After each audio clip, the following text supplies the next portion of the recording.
Good morning everyone and welcome back to another of the extra content in the LEGO Custom Legend of Zelda Showcase, and today we're going to be teaching you guys how to build the King of Red Lions from Z0004, and he is obviously the boat and main companion from the Wind Waker, and in my eyes this is my minifigure scale custom and I'm really pleased with how this guy turned out.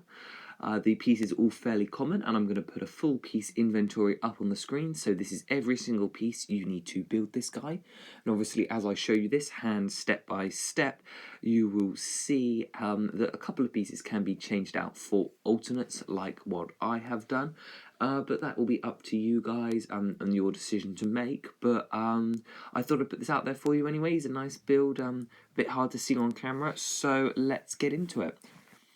So to start off with, we have to build the core of the boat. So my first recommendation would be to get a 1x2 red plate, which you can see here, and one of these corner modified studs with the two studs on the same side and not on the other, and attach that on top there.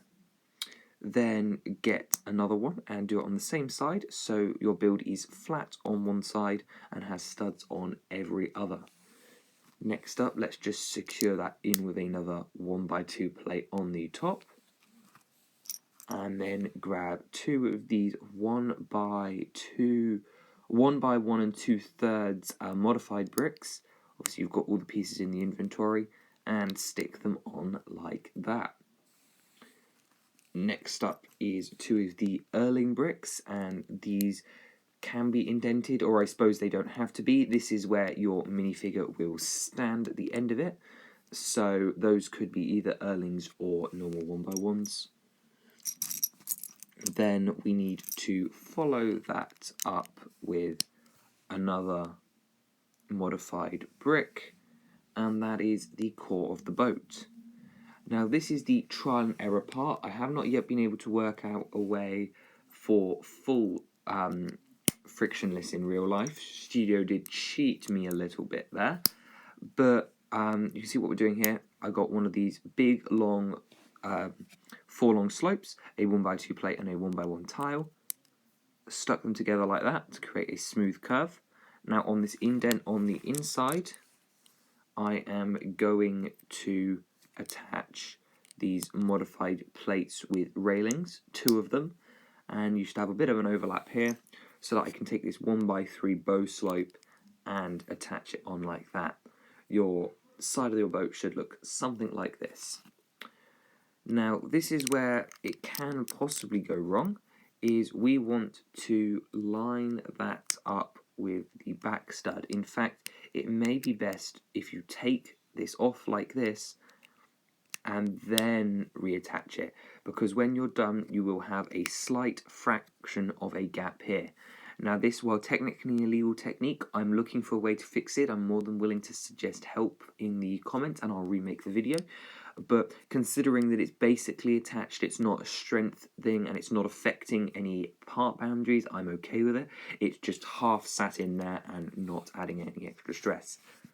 So then we have to mirror this build, so you grab your large 1x4 slope, your 1x2 plate, your 1x1 tile, your modified plates with rails, and your bow slope, and attach it on the other side.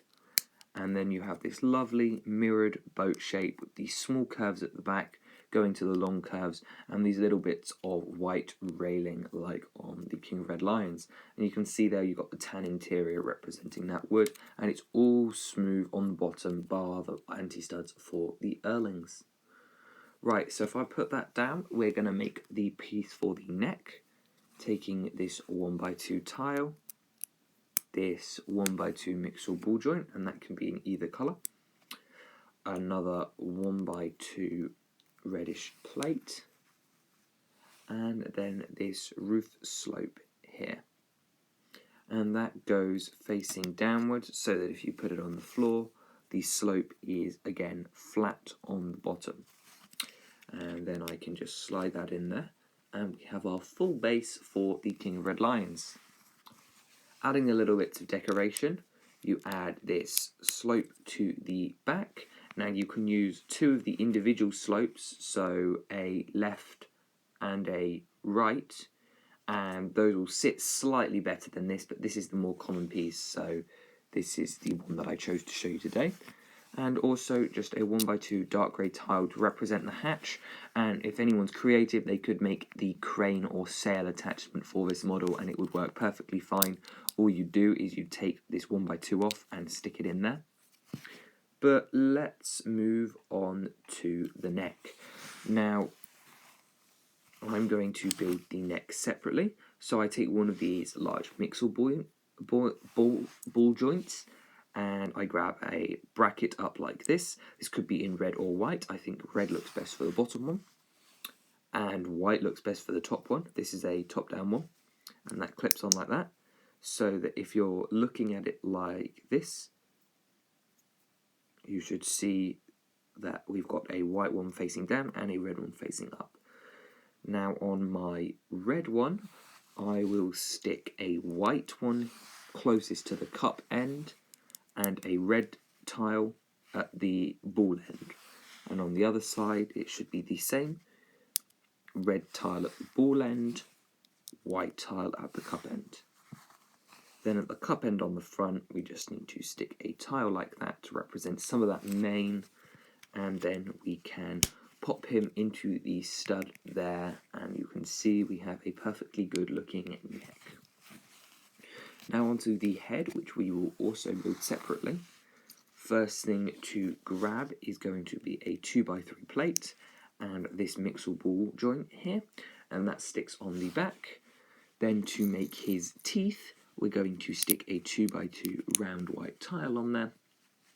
And now it's time to tile it all over with some pieces. So first up we have these modified plates with the holes, and that can be any variant, they just need to be like that, over the mixel ball joint at the back. Then we need a 1x2 red plate in the middle like that, and then on the front is a yellow jumper. Okay, so that's the next layer. Following that up one, on the back two, it is going to be this black 1x2 plate with the horizontal clips. The clip should be this way, and that could obviously be two 1x1s if you're lacking pieces.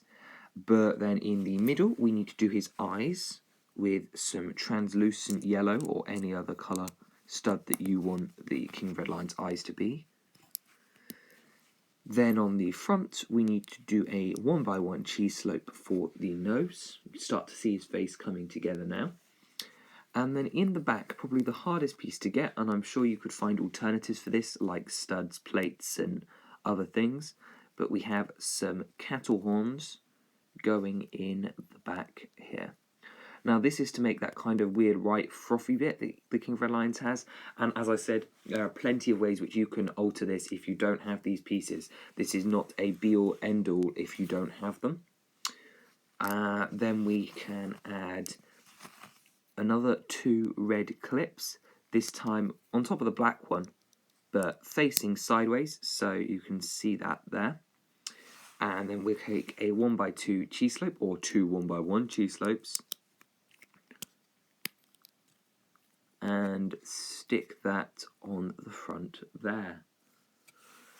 Moving on to the horns, we need to attach two of these yellow tap pieces at the back, facing upwards, so you can see the bottom of the taps at the top. Then two of these yellow 1x1 round studs, and it have to have the hole in it, unfortunately, on there. And then to finish off the horns, I've chosen to use bananas here, but as you saw in the custom set showcase, you could choose to use large barb pieces. I'll have a picture of those on the screen, or even small barb pieces. There's lots of choices for you there. I just chose whatever I had on hand. I don't have many of the barb pieces.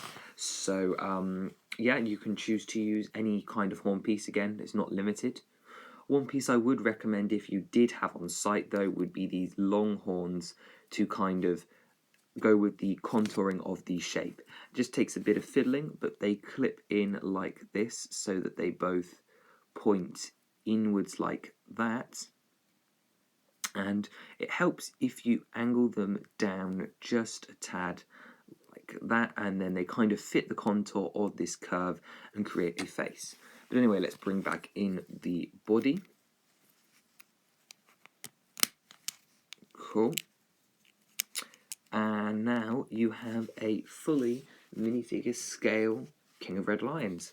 And you can see that when I put Link on it, he's the same height as the Toon Link in the Wind Waker. So I think it's really great scaling wise. But as you can see, all of the details are here with the full face, ears, the neck, the spot which you can change out for sail or nothing or crane, the two studs where Link stands, and then the rest of the boat shape, which is nice and flat on the bottom, so you can move it around. It's a fairly sturdy build. You know, I can move the neck and pose it. He can turn all the way around to talk to him.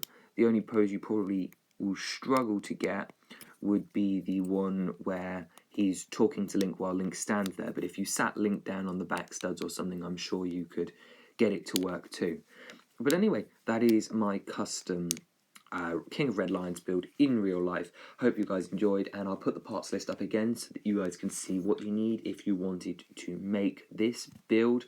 Now, just be smart about it. There's lots of pieces which you can change out for other things, but that's always up to you guys as usual. I hope you enjoyed. Consider subscribing. Tell me what you think and list any improvements like a sail, crane, or a way to fix the gap down here in the comments below, and I will make a follow-up, and I will, of course, credit you. Hope someone gets some use out of this, and I'll see you next time. Bye-bye.